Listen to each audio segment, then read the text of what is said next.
and tackle, fisherman's favorite. I'm Mike Frisch, and today we're going to talk a little bit about fishing a bottom bouncer. Bottom bouncer is one of my favorite rigging systems for catching walleyes in the summer. A couple things are important when fishing a bottom bouncer. The first one is I like to use a heavy enough weight to keep my bottom bouncer down on the bottom, but then not to let out too much line. You actually want that bouncer to fish as vertically as possible.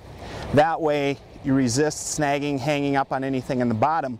Plus that bouncer ticking along bottom gives your bait a really nice stutter action that really seems to attract and trigger fish into biting. So keeping that bouncer on the bottom but then fishing it as vertically as possible is important. The other thing that's important along with that is the right size bouncer.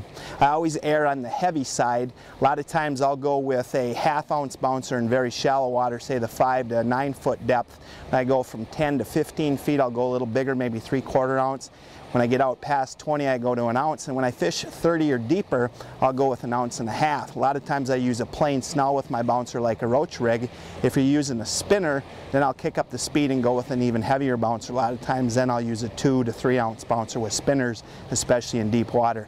Again, I'm Mike Frisch, just a couple of tips for fishing bottom bouncers for walleyes. Good luck.